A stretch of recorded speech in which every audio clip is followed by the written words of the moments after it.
မေစုကဒီ Seoul National University ကနေပြီးတော့ပေးအပ်တဲ့ဂုဏ်ထူးဆောင်ပါရဂူပွဲကိုယူဖို့လာတဲ့ခန်းနာဖြစ်ပါတယ်အမေစုကိုအဓိကမှာချင်တာကတော့အမေစုကျမ်းမာရေးကိုဂရုစိုက်ပါအမေစုကျမ်းမာပြီးတော့အသက်ရှိရှိနေပါအဲ့ဒါဆိုရင်အမေစုအတွက်လည်းဖြစ်တယ်လို့တိုင်းသူပြည်သားတွေအတွက်လည်းဖြစ်ပါတယ်အမေစုရဲ့လုပ်ငန်းစဉ်တွေအကုန်လုံးဆိုလို့ရှိရင်အောင်မြင်မယ်လို့လည်းယုံကြည်ပါတယ်နောက်အမေစုရဲ့နောက်မှာအနိကမပန့်ပိုးရတော့လဲအနိကပန့်ပိုးခွင့်မရတော့လဲကြာရအရက်ခန္ဓာကနေတာဝန်ကျေခြင်းဖြင့်နိုင်ငံသားကောင်းတယောက်တွေဖြစ်အောင်လဲစ조사ပါမယ်လို့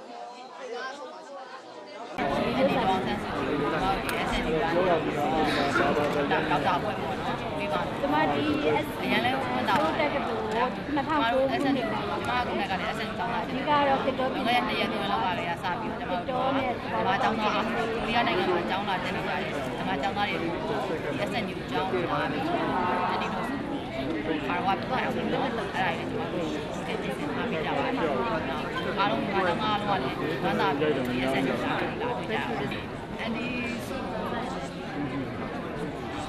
ဘယ်နိုင်တော့အများကြီးပြောင်းတော့ကိုနိုင်ငံကျမတို့နိုင်ငံကျမတို့ရမှာညာချင်းတဲ့အချိန်မှာဒီရပြီးပြီးတာမနိုင်ငံမှာတော့သုတ္တချင်းဖွင့်နေတယ်ကိုရမှာရှိတယ်ကွာဒါကြောင့်ကိုနိုင်ငံကငွေတွေကိုလည်းယူပါတယ်ကိုနိုင်ငံလည်းအကြောင်းနည်းနည်းလေးစာတင်ရတယ်ဖြစ်ဖြစ်ပါတယ်အဲ့လိုမျိုးအဲ့ဒီတော့ကောင်းတော့ဒီကတော့ဒီနိုင်ငံအများကြီးဖြစ်စေတော့ရန်ကိုဂုဏ်ယူရတယ်အမေစုကရန်ဂုဏ်ယူတယ်မိုက်ခစ်စီမာဒိုဆက်ဒိုဒိုဆက်ဒီတက်ကတော်ကလည်းဒီကိုရီးယားမှာပြောရင်ပထမဆုံးပေါ့နော်အစင်းမြင့်ဆုံးတက်ကတော်လို့ပြောမယ်ဒီတက်ကတော်ကနေပြီးတော့အမေစုကိုဂုဏ်ထူးဆောင်ပွဲပေးတဲ့အတွက်ရန်ဝမ်းသာတဲ့တက်ကတော်မှာကြောက်တက်နေတဲ့ကြောက်သူတယောက်အနေနဲ့ဟောမြန်မာနိုင်ငံသားတယောက်အနေနဲ့ဟောရန်ဝမ်းသာပါနောက်ပြီးတော့အမေစုအပြင်မှာလည်းမမြင်ဘူးအခုချိန်ပထမဆုံးမြင်မှုမှာဆိုတော့အရန်ကိုစိတ်လှုပ်ရှားပြီးတော့ရမ်းပြုတ်တယ်မြန်မာနိုင်ငံမှာတော့ဖတ်ခဲ့ရပါတဲ့ကောင်လေးကပထမ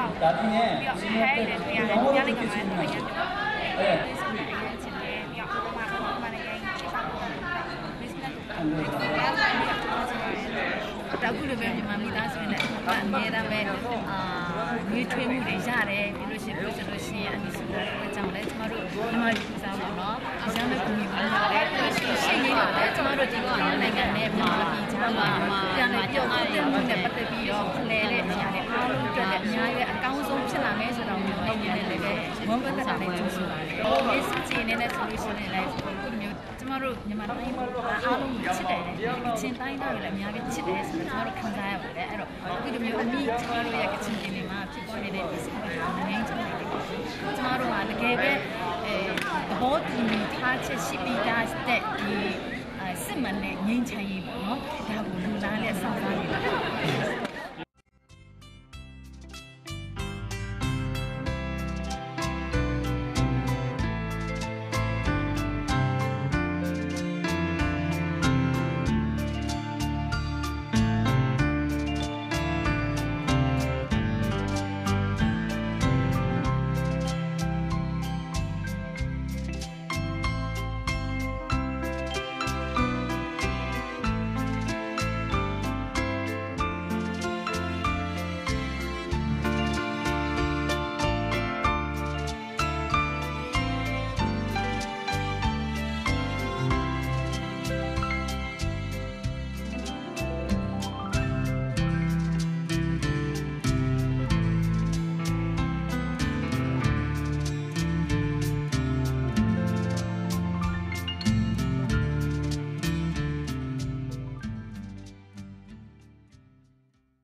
학사 행렬이 입장하고 있습니다. 모두 자리에서 일어서 주시면 감사하겠습니다. Ladies and gentlemen, President O, faculty delegation, and Honorable Daw Suu are now entering the hall. Please stand up and welcome the delegation and Honorable Daw Suu with a warm applause.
지금부터 아웅산 수지 여사에 대한 명예 박사학위 수여식을 거행하겠습니다.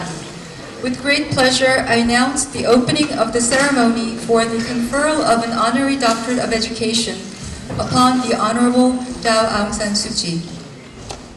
먼저 대학원장이신 변창구 교육부총장님의 명예 박사학위 추천서가 있겠습니다.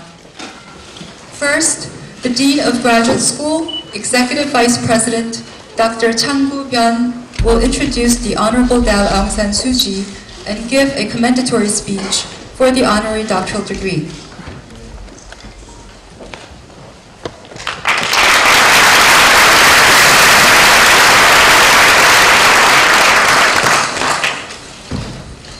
Daw Aung San Suu Kyi, the chairwoman of the National League for Democracy, is a symbol of peaceful struggle for the spreading of democracy.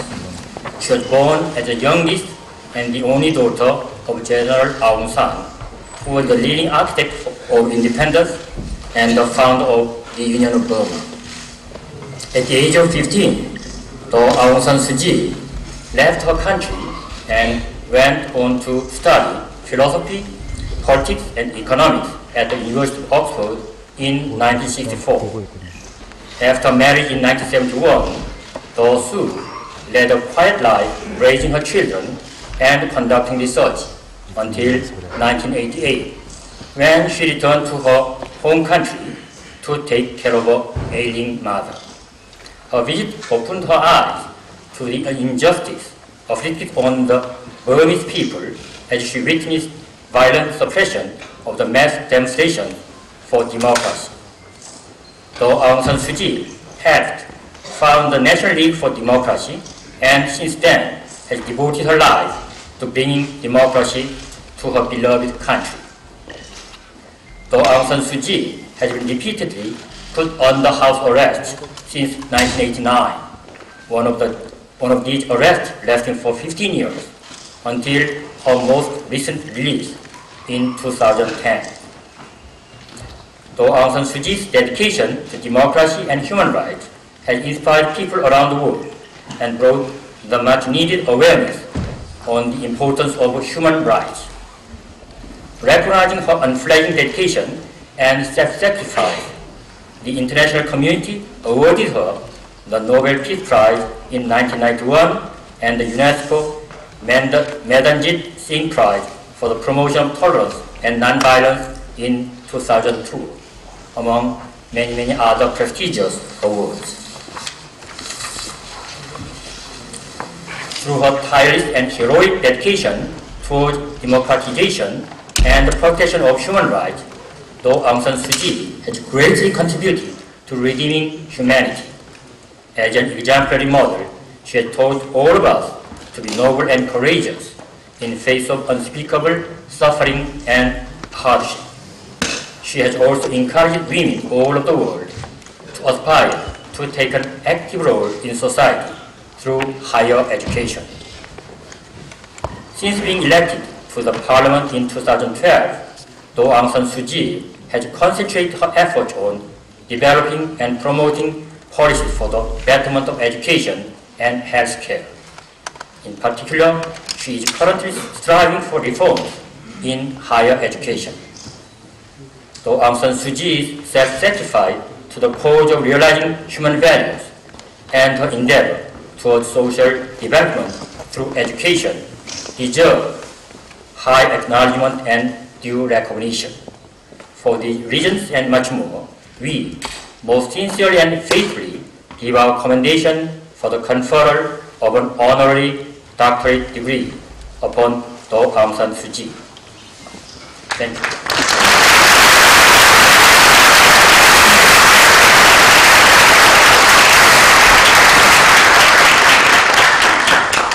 다음은 서울대학교 오연천 총장님의 명예학위 수여가 있겠습니다. Next, the President of Seoul National University, Dr. Yeoncheon Oh, will present the honorary doctorate upon the Honorable Daw Aung San Suu Kyi. Daw Aung San Suu Kyi, please come forward.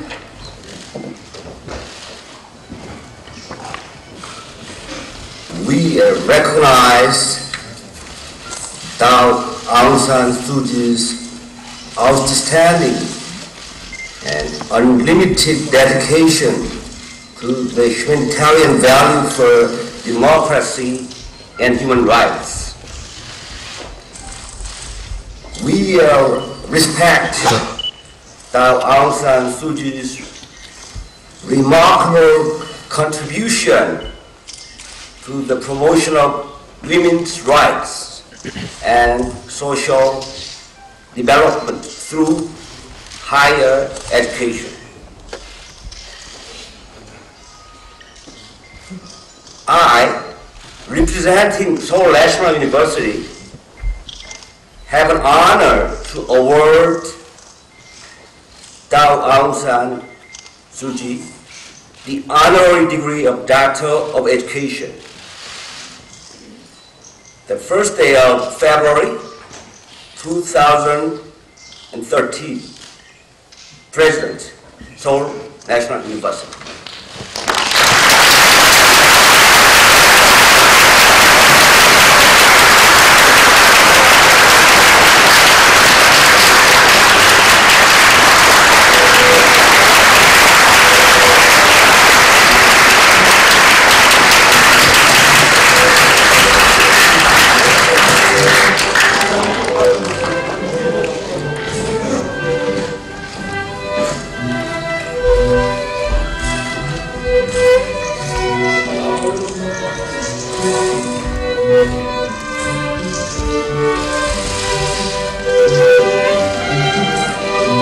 A flower bouquet will be delivered to celebrate this memorable occasion. One of our Burmese students, Na May Tant, who is studying the Department of Art Sciences at SNU, will deliver Daw Suu Kyi a flower bouquet to congratulate her. Please come forward onto the stage.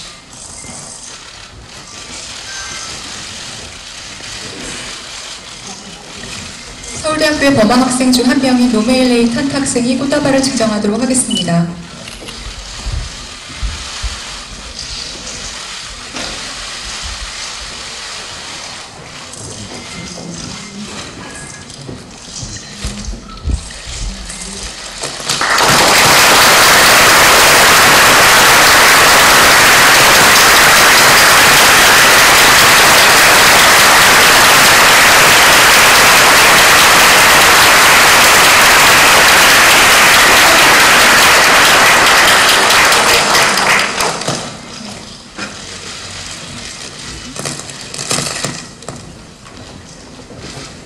감사합니다. Thank you very much. 아웅산 수지 여사를 서울대학교 일원으로 맞이하게 되어 매우 영광으로 생각합니다. 다음은 아웅산 수지 여사께서 명예박사학위 수요에 대한 답사로 아시아의 민주주의와 발전에 대한 특별 강의를 해주시겠습니다. We are very honored to welcome Daw Aung San Suu Kyi as a member of the Seoul National University community. Now, Daw Aung San Suu Kyi will give her acceptance speech and a public lecture on democracy and development in Asia. Please welcome Daw Aung.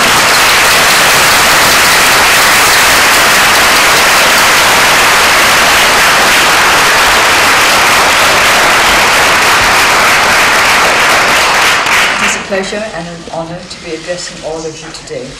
First of all, I must thank the university for conferring this honorary degree on me, and I hope that I will be able to do enough for education in Burma to deserve such an honor. There's much that we have to do, and there's much support and help that we need from our friends. The subject on which I have been asked to speak today is development and democracy in Asia. This is, of course, a vast subject and would require several volumes if one were to treat it thoroughly. But I would like to talk mainly about the direction in which I would like my country as a nation of Asia to go in the matter of development and democracy. Democracy is a very broad word. It's a very broad subject. And it can be subjective to many different interpretations.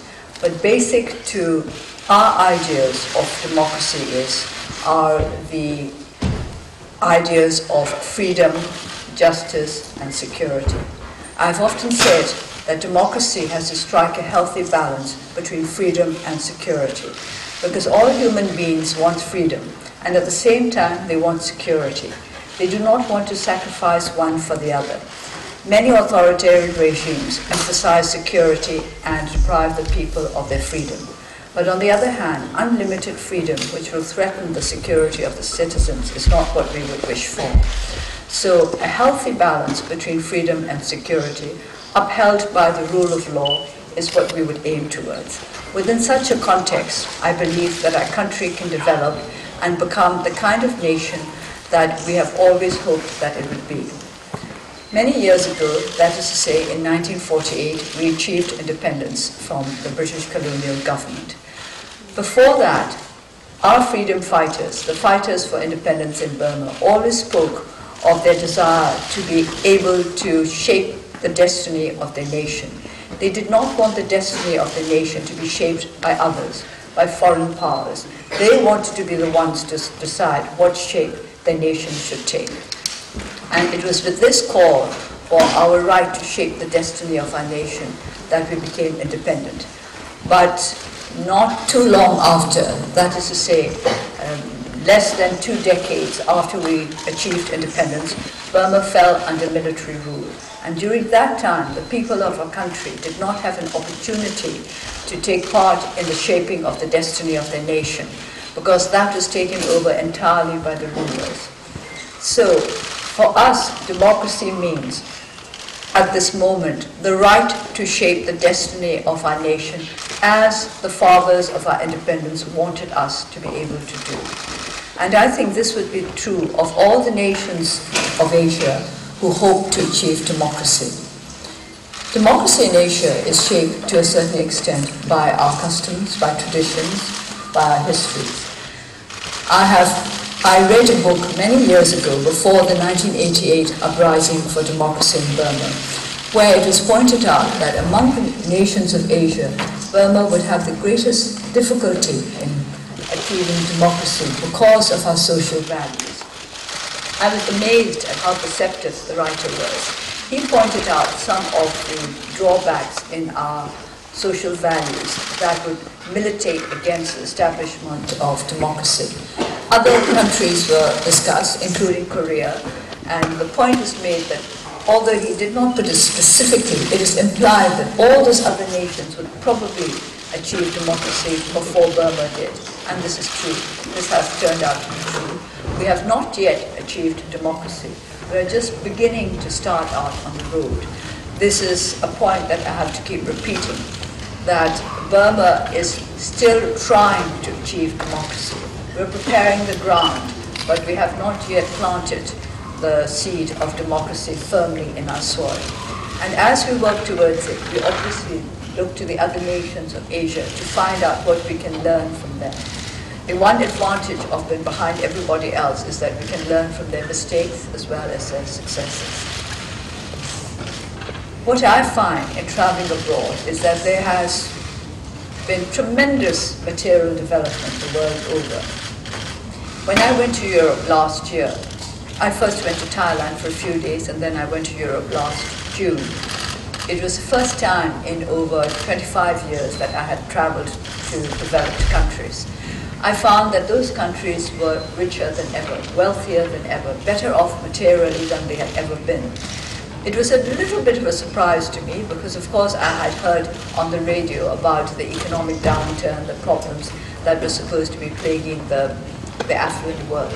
And yet, in spite of that, it was the Europe that I saw last year was noticeably wealthier than the Europe that I saw back in the early 1980s. This was the same for the United States of America.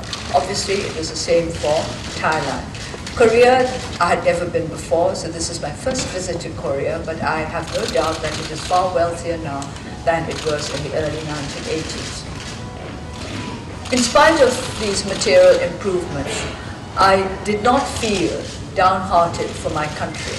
I understand that we are behind everybody else in both democratic and economic development, but it that not in any way worry me, because I feel that this gives us an opportunity to follow the kind of path that will lead to the kind of nation that we would like to build. And the kind of nation that I would like to see my country turn out to be is one which emphasizes some of the human values it seems to me, have been lost along the way to economic development. I know that it is not fashionable these days to talk about such values as compassion and kindness and harmony, but these are absolutely necessary for our world today. There is too much conflict and too much violence in our world, and we need to do something about it. Especially the young people need to do something about it, because it is their future. It is the world that they're going to be living in. The older people, we shall be leaving it soon with all its chaos to the young to cope with. So it is up to the young to make sure that development, whether politically, economically, or socially, would lead towards greater harmony rather than towards greater strife. I am not aware that technological developments have in any way lessened the possibility of conflict in our world. It's not technology that is going to decide what kind of world we are going to build. It is human nature. It is our human will which will decide what kind of world we are able to build. So when we talk of democracy in Asia, I would like to talk about democracy with a more human face, with a kinder face, with a more responsible face. A democracy that is really meant to nurture people, not to help us get ahead in the road to material development. Too many people link democracy with economic development. There are those who say either that economic development is necessary for democracy or that democracy is necessary for economic development. But there is less said about how necessary democracy may be for human development, that is to say, for nurturing the better qualities in human nature.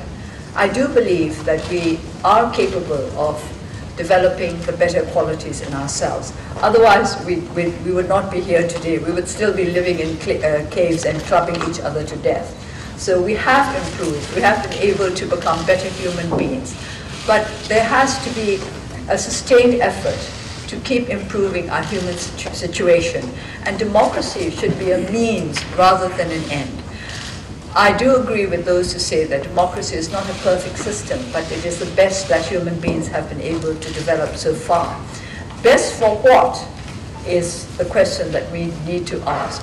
Best for what? Best, in my opinion, it should be the best for building up a society that appeals to the best in human nature. Best should mean simply that. What appeals to the best in you? What appeals to the best in all of us? And that means linking responsibility with rights.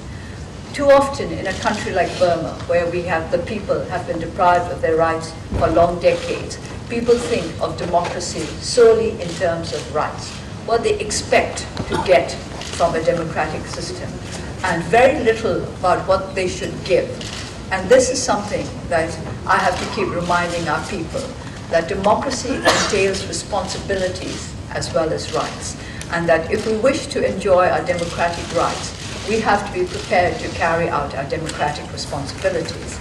And democratic responsibilities, taking the simple definition of democracy as rule of the people, democratic responsibility means responsible rule by people. So each person must not only be involved in the responsible rule of the country, he or she must take responsibility for ruling herself or himself. In the end, unless we are all able to rule our own personal natures, we will not be able to contribute very much towards justice and balance in this world. So when I think of democracy in Asia, I think of the kind of democracy I would like to see in my own country. And I have been greatly heartened by the reaction of our young people. Last year, when we were campaigning for the by-elections in Burma, the greatest support for our party came from the young people. And their enthusiasm, their aspirations, their dedication to contributing towards what we were trying to do was truly encouraging. some of them did not quite know how to help us. They wanted to help. They wanted to help us to build the kind of nation that would be a true sanctuary for all of us, a nation that could be a true home.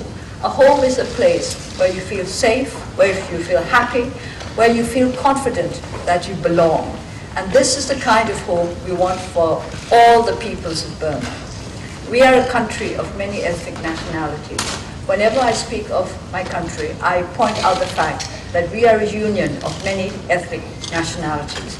But we are not yet a true union. Neither are we a democratic union as well. And this is what we have to try to achieve. And we would like to learn from our neighbors in Asia, from other Asian democracies, how to achieve national harmony. It is for this reason I'm particularly pleased to be in Korea and to learn from the Korean people, because they have been through the same kind of struggles that we have. They have had to struggle against military dictatorship and work to re-establish democratic government and also to achieve economic success. At the same time, the Koreans, more than perhaps many other peoples in the world, understand what inner conflict means, what a divided people means, what it entails, what hardships, what heartbreaks, personally as well as nationally. And we are still a people divided, because not all the ethnic nationalities of Burma have been able to come to an agreement. I always accept that the Burmese ethnic group, as the largest in the country, has the greatest responsibility. The greater your strength, whether numerically or materially, the greater your responsibility. And we have to work harder than any other ethnic nationality group to make sure that our country becomes a kind of democratic union which we have all longed for, and which we must build up in order to repay the fathers of our independence for what they did to make our country a free nation in this world today.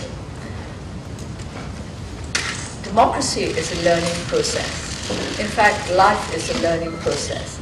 And I hope that this is something of which our young people are aware, that learning never comes to an end.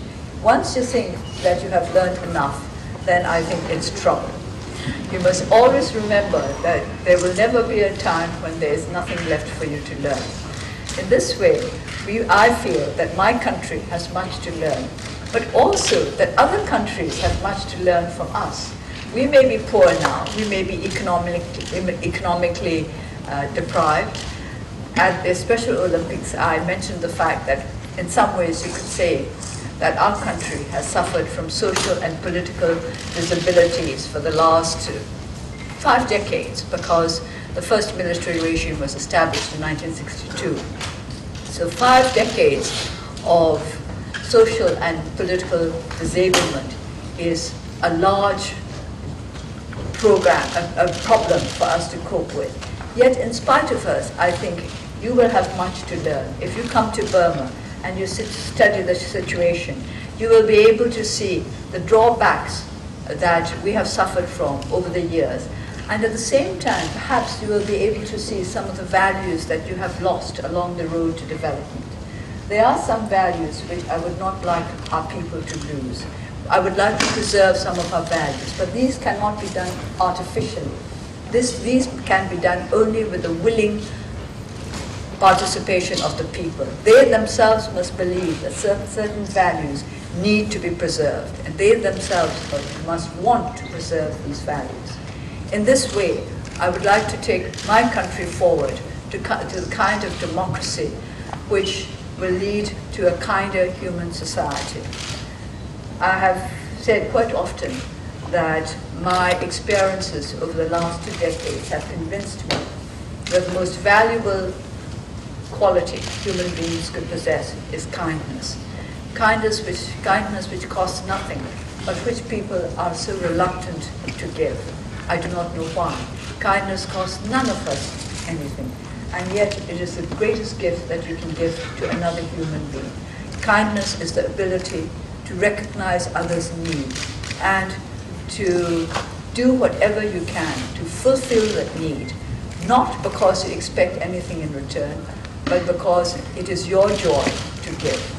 So if I have to put in a nutshell what kind of democracy I would like to see for my country, I would like to say I want to see a giving kind of democracy. The kind of democracy where people put emphasis on how much they can give and on the joy of giving rather than how much they can get and on the joy of receiving. And I hope that this is the kind of democracy that our Asian nations will aspire towards. I've noticed with pleasure and with genuine gratitude that some of the richer countries are beginning to adopt more and more humanitarian values. They are beginning to realize that material wealth is not all, that true wealth lies only in human nature. And unless we can build a better, richer human nature among us, all the material development in the world is not going to get us greater happiness. I think this is the time limit I've been given. I'm very punctual. I have great respect for time because I believe that respecting time means respecting other people's time. So I would like to thank all of you for giving me this opportunity to speak to you. And also I would like to say that while I am talking about the higher values of human nature, I also have a very practical political side to me. And one of the aims of my country, which is trying to establish democracy in Burma, is to make amendments to the constitution that will help us to win the elections in 2015. And I hope you will all help. Thank you very much.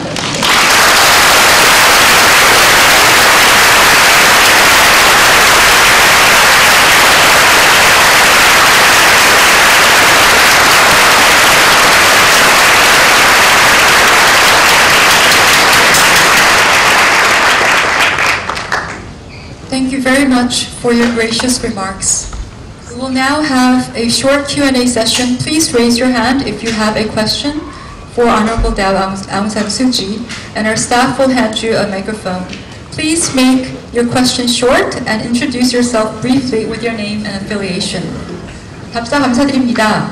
이어서 아웅산수지 여사님의 특별 강의에 대한 질의응답을 진행하겠습니다.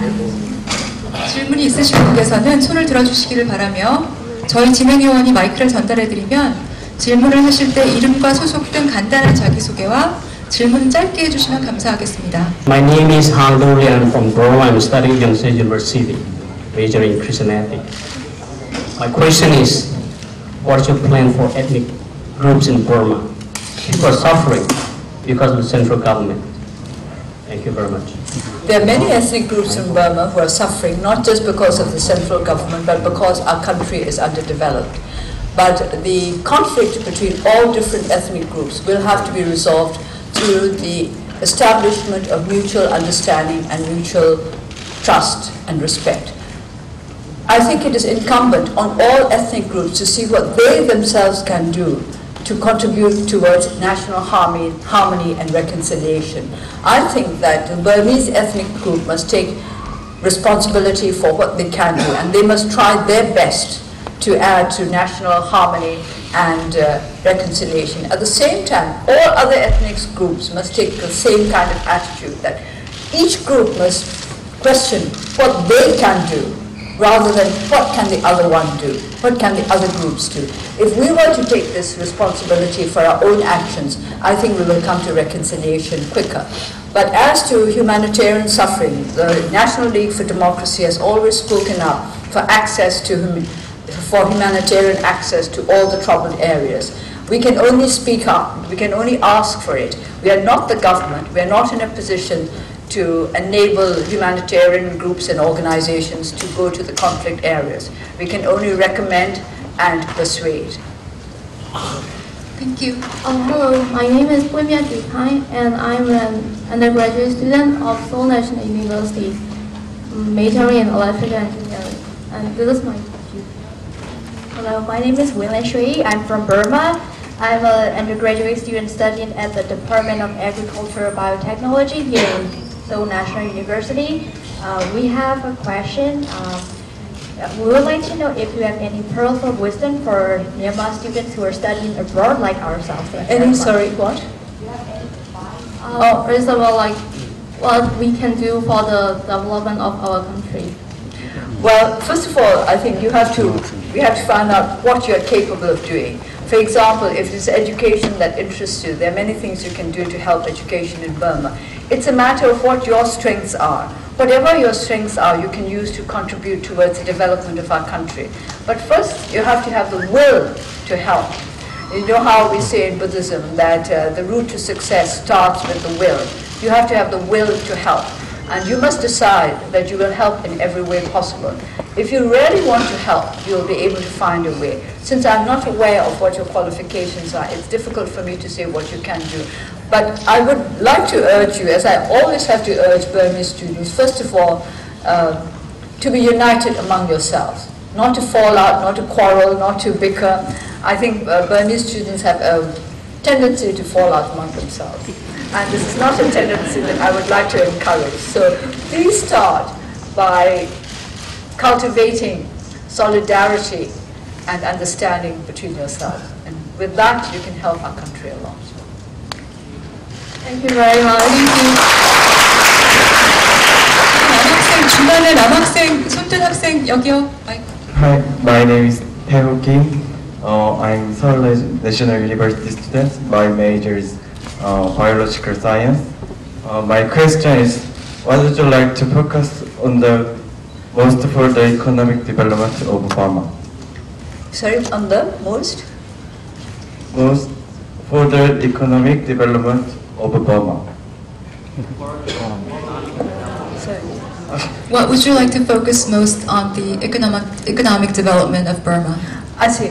Well, if we look at the economy, one of the things that concern me most about our economy is the fact that there are so many unemployed young. And for me, in order to set our economy up and also to put our country on the right road, we must find work for the young.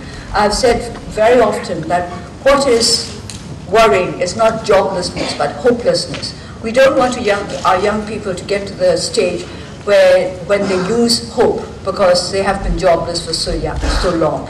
So job creation to me is the most important development I would like to see.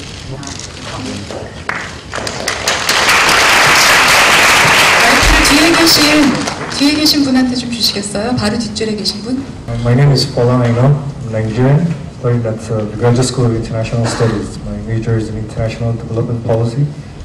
Based on your wealth of experience, I would like to know what your advice is to the youth with regards to tolerance, perseverance, and hard work as future leaders of tomorrow. Thank you. Tolerance, sorry? Yes, tolerance, hard work, and perseverance. Based on your experiences, what's your advice to the youth as leaders of tomorrow?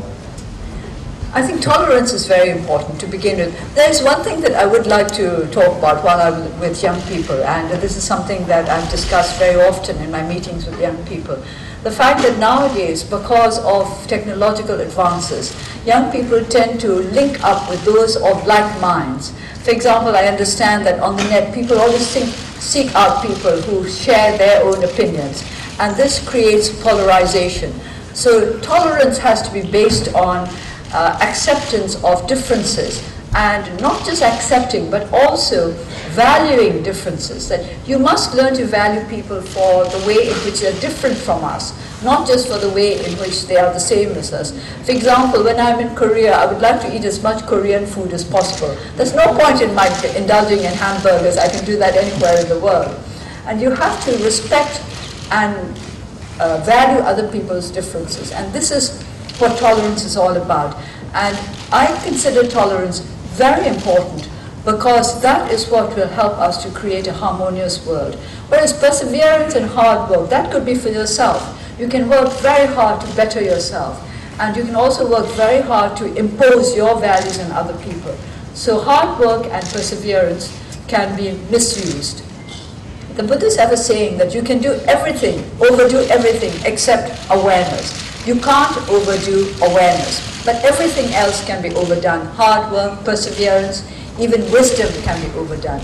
But awareness, which makes you understand not just other people's weaknesses and strengths, but your own weaknesses and strengths, that can never be overdone. And I think that is at the root of tolerance. Thank you. 저기 마이크 맞으시면 Today sort of asked that we concentrate on non-Burmese students, because I did speak to Burmese students this morning, and in this session I would like to concentrate on students who are not Burmese. My name is Okta. Is it on? I am delighted and very honored to get to see you this close. All of the audience shares my same sentiment. If I may, I'd like to ask 2 questions. You went through so many hardships in your life beyond anybody's imagination. I was wondering what held you through those difficult times. That's my first question. What or who? My second question is, I'm Professor of International Relations.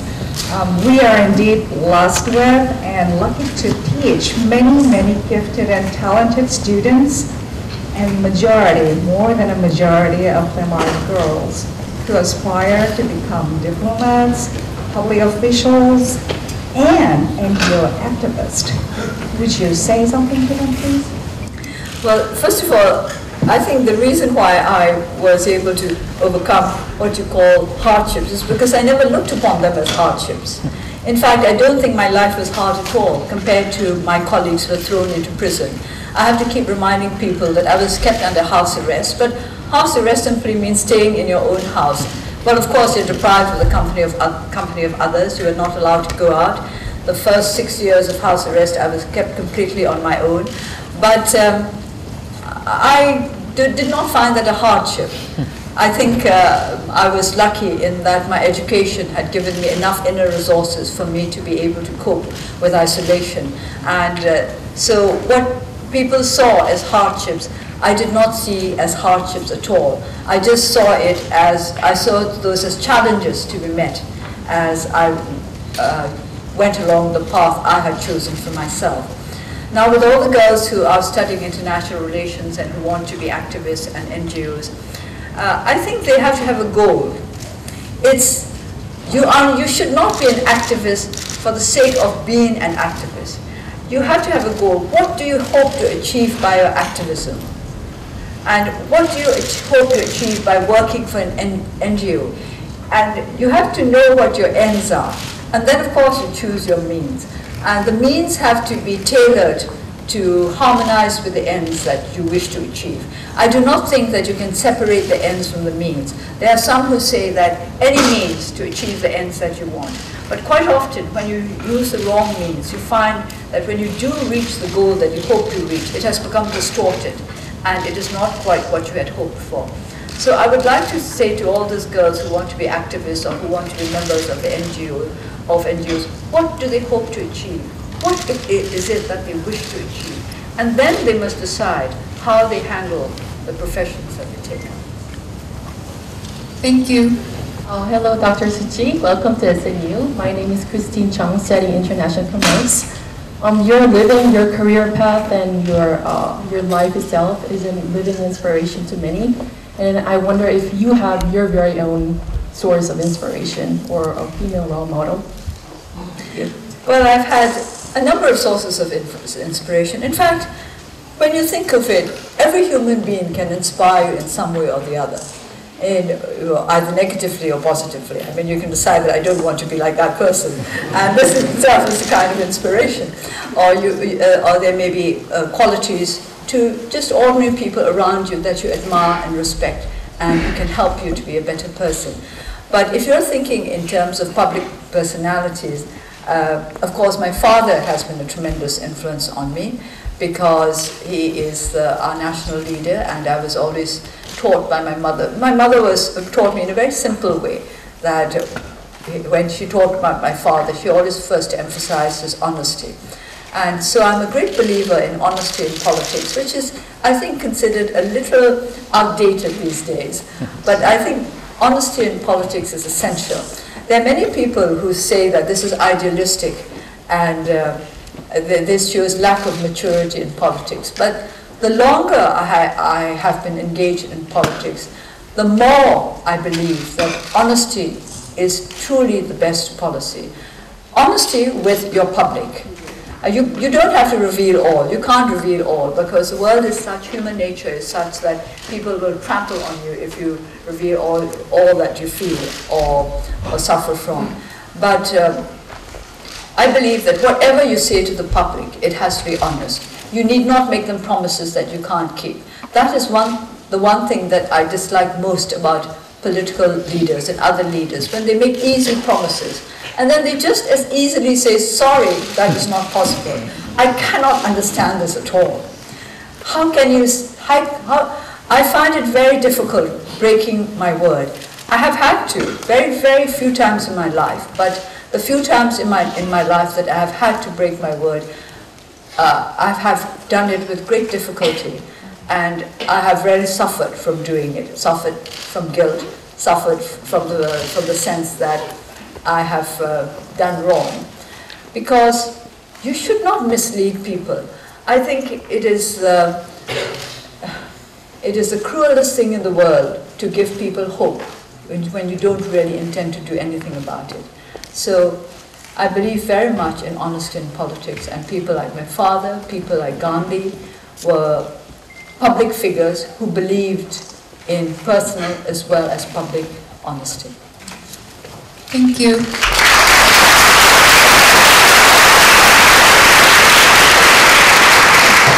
앞에 계신 기자분께서 아까부터 질문 있으셨습니다.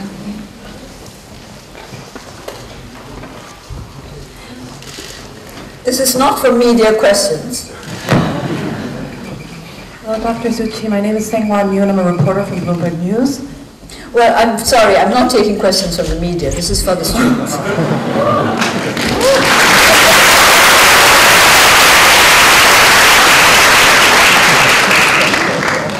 Well, thank you so much for this opportunity.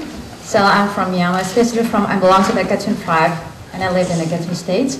I have been here in Korea for 10 years, and I just finished my postgraduate last year. I'm studying at the Seoul Christian University. So as I belong to the Kachin tribe in Myanmar, this is the last long fighting with the government, so not finished yet.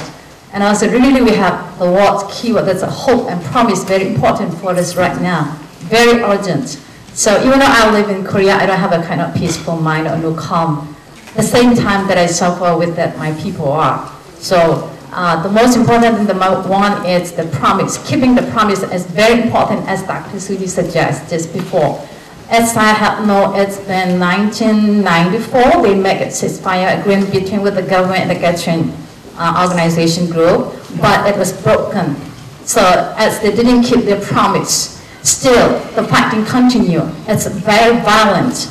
And also, we Kachin tribe peoples are really suffer a lot. They escape to the Chinese border area, and also educationally, economically, sociologically, emotionally, so it's really kind of interrupting all the society. It's kind of great balance in our homeland. So we have a great hope. So what was the reason that made some hindrance not to keep the promise? It had been made since 1994, the ceasefire agreement between with the government and the Kachin organizations. And also where are the hopes and the real peace and justice for the Kachin people? That's my question with you. To begin with, we don't know what kind of promises were made between the Kachin and the military government. You must remember that at the time these promises were made, at the time the ceasefires were agreed upon, I was under house arrest and the great majority of the leaders of the NLD were in jail. So we were not part of the promises, we were not part of the agreements, we did not really know what they really were.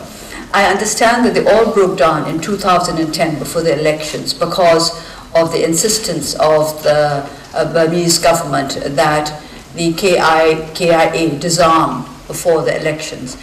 This is something that you must sort out. When I say you, the KIA must sort out with those with whom the promises were made. From our point of view, we want to do everything we can to help along the peace process. People have asked me why I'm not involved.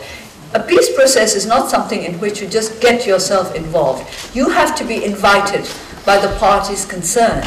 It's not as simple as saying, I want to be involved. I have in fact written an open letter saying my services are available to all those who would wish me to participate in the peace process.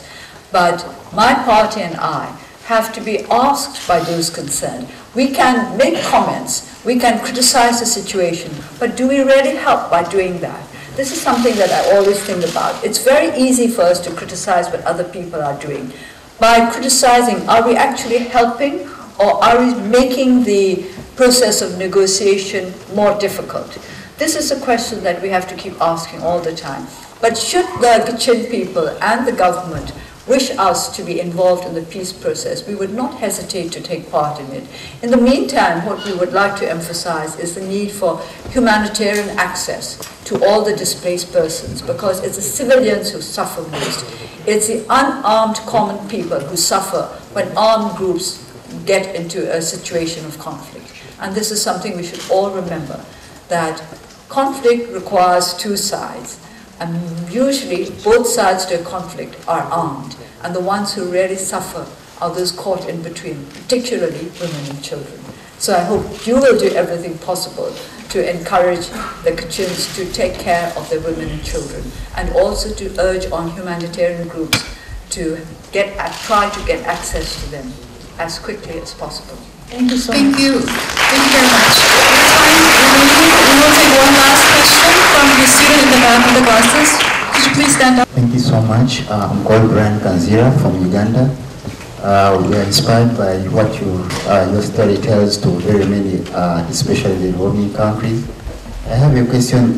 When President Obama paid the courtesy call at your residence, you say that the Burmese or other nations should not be taken by the mirage that is going on, because you thought that the democracy has not reached a point. To what extent do you think, or how would you evaluate that a country has reached a certain level to be categorized in the group that it is fully or partially democratized? And on the issue of like tribalism and most like a country with many ethnic groups, you see, Korea, I would say, I've been here for some time. It's a homogeneous country. They have they are one people. But most African countries have had or other countries, because of having very many tribes, it has derailed the democracy process. What advice do you have to such countries where they have very many ethnicity groups and they fight between each other, and it makes the door to democracy shut? Thank you so much.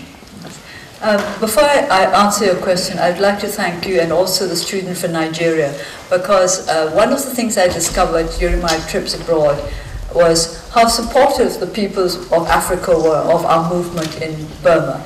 That gave us a tremendous surprise, because I had not known that there was so much awareness of the situation in our country among the people of Africa and the Middle East. But wherever I traveled in Europe, I kept meeting Africans and Middle Easterners who would come up to me and speak words of support. So I would like to take this opportunity to thank all of you. And talking about a mirage, and when would I consider, there are two questions, two sides to your question. One is when I would consider that Burma really is where it should be, and that this is not just a mirage. And the other is, of course, about tribal conflicts and about dissension within different countries. Now, with regard to when I would consider the democratic process in Burma to have advanced satisfactorily, this would be when the common people in Burma feel a change in their lives. I think if you go to Burma now and you ask ordinary people whether their lives have changed since 2010, the great majority of them would say no. They live in hope, but they haven't really experienced change in their lives. And I think the common people will have had to experience real positive change before we can say that the democratic process is going along satisfactorily. Now, with regard to dissension within our own countries, with regard to the fact that there is conflict between different tribes, different races, different ethnic groups, I think it all stems from fear of what is different from you. Hate is very closely linked to fear. If you hate anybody or anything, this is something that you must ask yourself honestly. If you feel you hate something or somebody, you must ask yourself, don't you really fear that thing or that person? Is there not something you fear about that person that you hate? Is it for example, do you fear that he or she will do better than you, or that he will or she will get what you are trying to get, or that he or she will somehow harm you? Is it possible to hate somebody that you do not fear? This is a question that I would like all of you to ask yourselves. And then the question is, what is it that you fear? And usually people fear what is unfamiliar, what is strange, what is different, what they do not understand.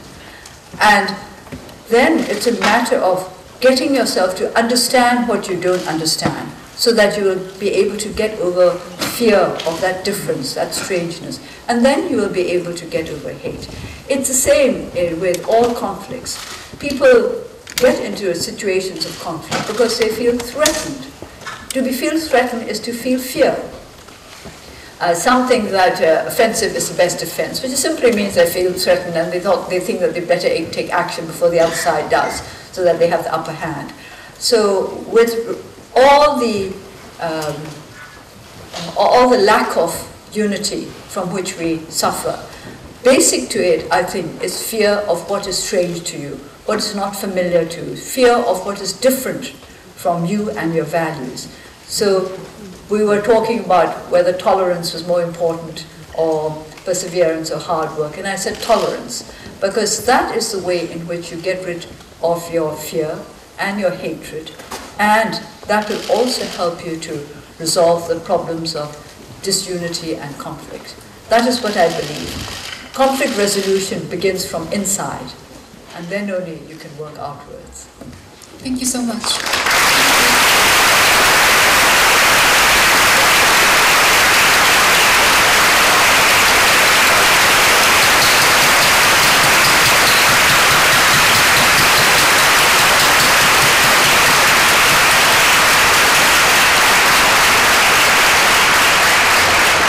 We will now conclude the ceremony for the conferral of the honorary doctoral degree of education upon the Honorable Daw Suu. Thank you very much for joining us this afternoon. 이상으로 아웅산 수지 여사에 대한 명예 박사학위 수여식을 모두 마치겠습니다. 감사합니다. 아웅산 수지 여사께서 행사장을 완전히 나가실 때까지 자리에 착석하여 기다려주시기 바랍니다. 협조해 주셔서 감사합니다.